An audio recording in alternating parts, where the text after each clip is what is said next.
In this video, I'm going to show you how to use the touch probe functionality for a Festo CMMT servo drive. The touch probe is a method used with a digital input to more precisely capture the location of a motor at the time of either the rising edge or the falling edge of a sensor. In this video, I'll show you all of the parameters associated with the touch probe, why I would want to use this function over simply using normal digital inputs, and I'll also show you two use cases from a PLC. One will be using mostly the PLC functionality, so I'll tell it to move to a position and then output the position at which the sensor triggers this touch probe. And then the other situation will be relying mostly on the servo drive. I'll tell it to move to a position, but then the servo drive will stop when it hits this sensor. First, I'll show you my hardware.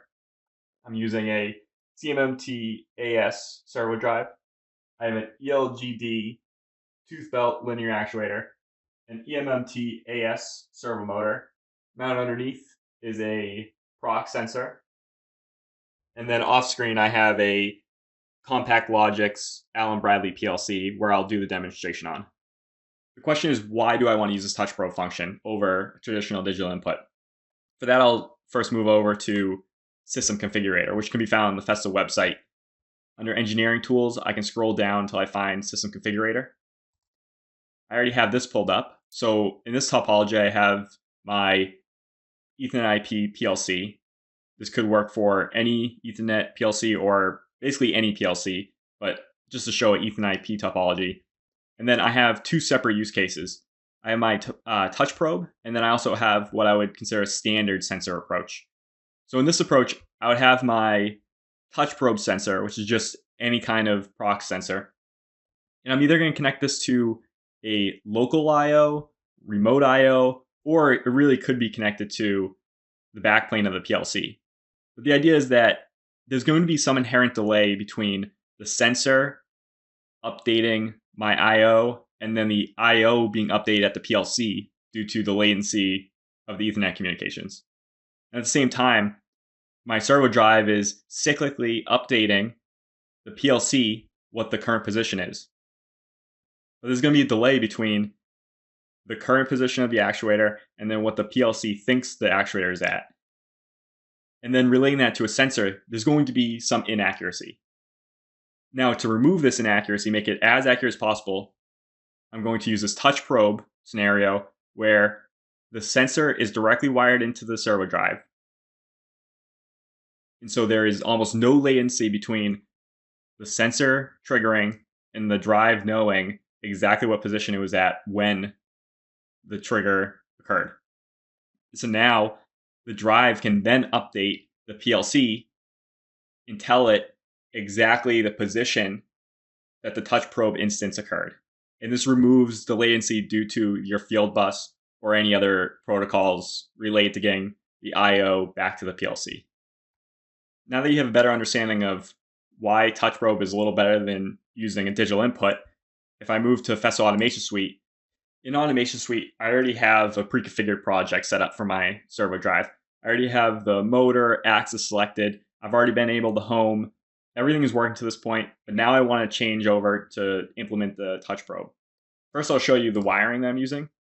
So under Diagnosis and I/O state, this is going to utilize the capped 0, the first digital input. It can work for either one because you can implement two different touch probes, but in this case, I'm just going to show the first one. The sensor is going to source 24 volts to this pin. So on one end of my sensor, I have 24 volts, and when the contacts close, it's going to send 24 volts to this pin. Right now, you can see that my signal is active because I have a normally closed switch. So what I'll do is go under Control, turn on PLC Control, enable the motor. I'm going to pop this screen out. Have this off to the side.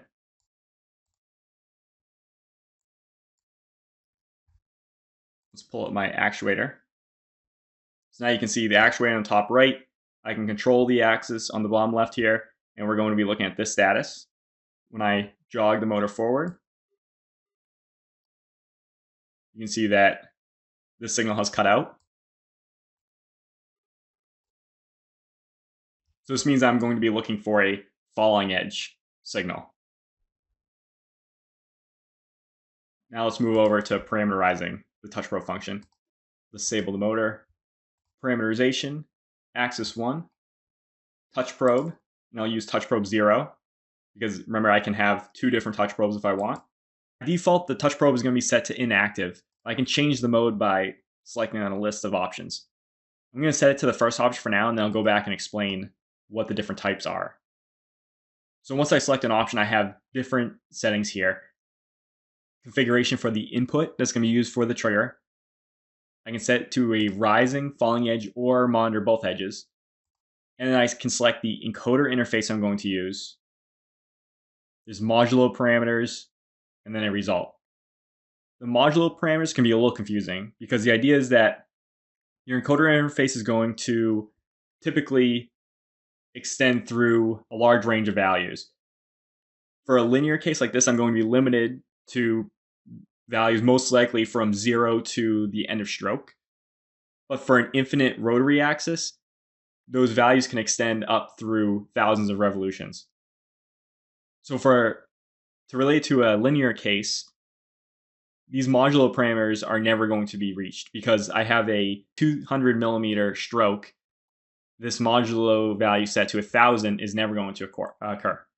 The idea would be if I set this value to 100 on a 200 millimeter stroke, then as soon as my encoder reaches 100 millimeters, it's going to roll over like an odometer, and it's going to start at, instead of 101 millimeters, it's going to say 0 millimeters. And then I will count back up to 100. So in this case, you would never reach a value of 200. You would just reach the value 100 millimeters twice, which can change the value of your touch probe. So in some instances, you may need that. But for this situation, I'm going to set this modulo plus value to beyond my stroke so that it does not affect my touch probe value. I also have an option. So this is once, where it only records one trigger, one rising or falling edge throughout a move. I can also select once with window, which allows me to limit the region in which a touch probe can occur. So if I had this limitation, then any touch probe incidence that occurs below 100 millimeters would be ignored. Cyclic, which is I'm going to use in this situation, means that each rising or falling edge will be treated as a new touch probe incidence, and it will overwrite the touch probe position. But then it will record in a counter saying that there's a new value to this touch probe. There's also a cyclic with a window, again, where I can define the region in which a touch probe can occur. I can set and reset my modulo position. I'm not going to talk about modulo mode in this video, but it relates to another mode. And then there's also once and cyclic for CIA 402, which is related to an EtherCAT interface, which is very similar to the Ethernet approach. But this video is strictly on Ethernet IP, so I'll show how to pull the data that way. So for now, I'm just going to leave this as cyclic. I'm going to say that this is a falling edge because it's a normally closed sensor. I'm going to use this first input here, and then I'm going to use the default encoder, which is off of the motor. So I can apply these to this on the device. Now let's take a look at what these parameters are going to do. Under this list view, I'll expand this. I can look for this touch probe position and trigger events counter triggered. These are going to be the two values I want to pay attention to right now. So what I'll do is I'll open this control again. Put this in the bottom corner. Enable a motor. Let's put this at the top of my screen. So remember, I'm going to look at this touch probe position and trigger events triggered. So now I'm going to introduce a trigger, which is going to be that falling edge, and this touch probe position updated, saying that exactly this position, there was a falling edge of my touch probe. And now look here, this trigger events counter triggered, basically just a counter for the number of triggers that have occurred. That says 1. If I back off, now I have a second one. Now every time there's a falling edge, there's going to be a new trigger. I'm going to use that on my PLC to interpret when there's a new value. These values aren't immediately available to the PLC from the drive. So what I'm going to do is I'm going to map these two specific parameters, this trigger events counter triggered, which I'll know by this number here, and the touch probe position. I'm going to map these into extended process data so they can be cyclically updated on the PLC side. I'll disable the motor. Now under profiles, so I'll close this, profiles, extended process data, go back to my detail view. I have my extended process data enabled, and then I want to send data. I'll search touch probe.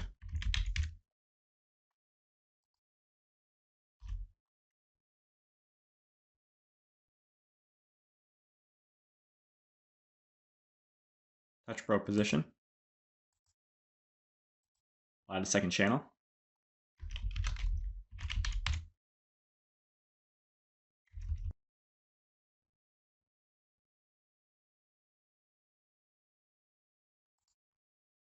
Add this. So now I have my extended process data set up. I'm going to store this on my drive and then reinitialize. So now everything is set up on the drive itself, and I'm going to transition over to the PLC so I can start my first application, which is going to be recording the position of the touch probe function. In this project, I'll show you real quick. I have my CMMT defined. I have extended process data enabled. Now I already have my point-to-point AOI set up. So maybe we'll run this.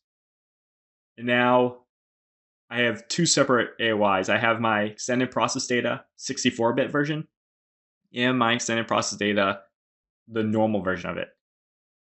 Now I'll show you why I can't use the normal one for this. If I go back over to Automation Suite and I'm under parameterization, profiles, Profi drive, extended process data. This data type here, this touch probe position, is a long integer, which is 64-bit compared to 32-bit for a real value. Well, what I'll need from this side of the screen is this PLC input configuration, 76. So I can input that. I'll try it into my original extended process data AOI. If I input 76, I'm going to get an error, and this is due to the fact that this touch probe value is a long integer. So I'll use this 64-bit version. If I enter the 76 value into here, you can see this first object is my original touch probe value. And then the second one is my counter, which I can double check on Automation Suite. My touch probe position is the first one. And then the second one is the counter. So I'm already online. So if we take note of this value here, it's about 149 millimeters. The extra positions are due to the factor group. And then the second one is the counter. So if I move it forward now, then I should see this counter increase. I'll set my new position to 160, just so it's beyond the touch probe position I know it's going to be at. Enable the axis. And when I execute the mode, I have a new value, and it's roughly the same number. So to use this function now in the PLC, I can monitor the counter, and every time I see a new value in the counter, then I know the current value of this extended process data is going to be the touch probe position. And I can use this either to teach positions on the fly if I'm passing over a sensor. Or I can now do some math based off of this. Now we'll move on to a second situation where the goal is to take functionality away from the PLC and put it onto the drive. From the PLC, I just want to tell it to use the record table mode and move. And then inside the drive, it's going to move until it sees this touch probe. And then when it sees that touch probe, it's going to decelerate and move back to that same exact position. For this, I'm going to jump back over to Automation Suite.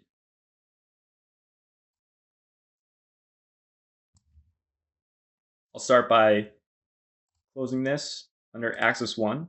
I'll use the record table. I'll start by adding my first move, which will be a position move. It'll be absolute move. And I want to set this to an absolute position that's beyond where I know the touch probe is going to be. So I'll say 175 millimeters. And I'll leave this pretty high velocity of 400 millimeters per second. And then I'll add my second move, which is going to be the one that intercepts that previous move. Another position. And I'll say relative to touch probe position, instance 0, since I was working with the first instance. And I want to move 0 millimeters off of that touch probe position. And I'll leave high speed parameters here so it quickly moves that position. Then I'll add a transition to intercept that first absolute move. I'll select this touch probe detected. Instance, you can set to 0 or 1, meaning touch probe instance 0 or 1. I've been using 0, so I'll keep it there. Then I'll select to transition to record 2. I'll store this on the device. Just to make sure, I'll go to my touch probe settings. This has it as a rising edge now, but I'll set to falling edge since I have that normally closed sensor. And I'll apply the values. Falling edge, apply, store on the device. Move over to Studio 5000, where I'll change the mode to the record table mode, which is 6. I will change the position to 1, which is going to be saying start record 1. I'll enable the axis. You can see the current position is at about 8 millimeters, and I set it to go to 175 millimeters, but I want it to stop midway at the touch probe position, which is around 145. So I'll execute the mode. Actually, I'll pull up the camera here. All right, now I'll execute the mode. And the current position is about 145. So it hit that touch probe position and stopped. So I showed you 2 different examples on how you can use this touch probe mode. It doesn't limit the options. There's a lot more use cases for this, but it shows 2 great examples. One relying mostly on the PLC, the other relying mostly on the drive to handle this. And I also showed you the parameters involved with the touch probe and how to configure this.